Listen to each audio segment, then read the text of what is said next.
So എല്ലാവർക്കും നമസ്കാരം. July മാസം ഇറങ്ങുന്ന പുതിയ ആനിമിൻ്റെ അപ്ഡേറ്റും കാര്യങ്ങളായിരിക്കും നമ്മൾ ഈ ഒരു വീഡിയോയിൽ പറയുന്നത്. ഫസ്റ്റ് തന്നെ നമ്മുടെ ജൂലൈ 3 നമ്മുടെ ഓഷനോക്കോൻ്റെ സീസൺ 2 എപ്പിസോഡ് 1 ഇറങ്ങിയിട്ടുണ്ടായിരുന്നു. സോ അത് ആരൊക്കെ കണ്ടിട്ടുള്ളവർ തിരിച്ചും കമൻറ്റ് ചെയ്യുക. അതുപോലെ തന്നെ നമ്മുടെ ടോക്കിയോ ഗോളിലെ 10th ആനിവേഴ്സറി, അതായത് ടോക്കിയോ ഗോൾ എന്ന ഒരു ആനിമിൻ്റെ 10th ആനിവേഴ്സറി അനൗൺസ് ചെയ്തിട്ടുണ്ടായിരുന്നു. അത് ഈ ജൂലൈ 7 അതിൻ്റെ ഡീറ്റെയിൽ കാര്യങ്ങൾ റിവീൽ ചെയ്തെന്ന് പറഞ്ഞിട്ടുണ്ടായിരുന്നു. സോ അത് റിവീൽ ചെയ്തു. ഫാൻസ് വിചാരിക്കുന്ന പോലെ അതൊരു റീമേക്കോ റീബൂട്ടൊന്നും അല്ല, മറിച്ച് ഒരു ആർട്ട് എക്സിബിഷനാണ് നമ്മുടെ ജപ്പാനിലെ ടോക്കിയോയിൽ ഒക്ടോബർ ടു ഡിസംബർ വരെ നടത്താൻ തീരുമാനിച്ചിട്ടുണ്ട്. സോ അതാണ് നമ്മുടെ ടോക്കിയോ ഗോൾ എന്ന ആനിമെന്ന് നമുക്ക് പ്രതീക്ഷിക്കാനുള്ളത്.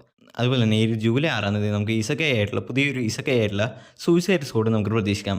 ഈ ജൂലൈ 7 നമുക്ക് ഒരുപാട് ആനിമ പ്രതീക്ഷിക്കാം. ഫസ്റ്റ് തന്നെ നമ്മുടെ ഫെയറി ടൈലിൻ്റെ 100 Years Questൻ്റെ പുതിയ സീസൺ നമ്മൾ ഈ ജൂലൈ 7 വരുന്നുണ്ട്. അതുപോലെ തന്നെ ടവർ ഓഫ് ഗോഡിൻ്റെ സീസൺ 2, അതുപോലെ തന്നെ നമ്മുടെ സോളോ ലെവലിൻ്റെ സീസൺ 2, അങ്ങനെ ഒരുപാട് ആനിമയുണ്ട്. ഞാൻ ഏറ്റവും വെയിറ്റ് ചെയ്യുന്ന ഒന്നാണ് നമ്മുടെ ബിഗ് 3യിലെ Bleach 1000 Year Blood War cour 3ൻ്റെ ട്രെയിലർ ഈ ഒരു ജൂലൈ 7 ആയിട്ട് വരും. അതുപോലെ തന്നെ നമ്മുടെ ഈ ജൂലൈ 7 നമ്മുടെ ബ്ലാക്ക് ക്ലോവറിൻ്റെ ഡയറക്ടറെ പുതിയൊരു ആനിമ അനൗൺസ് ചെയ്തിട്ടുണ്ട്. അതൊരു മാജിക് ആനിമയാണ്. എൻ്റെ പേരാണ് വിക്ടോറിയ. അതൊരു ജൂലൈ 7 ആയിട്ട് തന്നെ റിലീസാവും. അതുപോലെ തന്നെ നമ്മുടെ മൈ ഹീറോ അക്കാഡമിൻ്റെ സീസൺ 7 പാർട്ട് 2 ഈ ഒരു ജൂലൈ 13 തന്നെ നമുക്ക് പ്രതീക്ഷിക്കാം. സോ ഈ ആനിമേഷനാണ് ഞാൻ ഈ ഒരു ജൂലൈ മാസം ഏറ്റവും കൂടുതൽ പ്രതീക്ഷിക്കുന്നത്. ഈ ലിസ്റ്റിൽ നിങ്ങൾ ഏറ്റവും കൂടുതൽ പ്രതീക്ഷിക്കുന്ന ആനിമ ഏതാണെന്ന് കമൻറ്റ് ചെയ്യുക. അതുപോലെ തന്നെ നിങ്ങൾക്ക് ഈ ലിസ്റ്റിൽ പെടാത്ത വേറെ ഏത് ആനിമ നിങ്ങൾ ഏറ്റവും കൂടുതൽ പ്രതീക്ഷിക്കുന്നത് അതും കമൻറ്റ് ചെയ്യുക.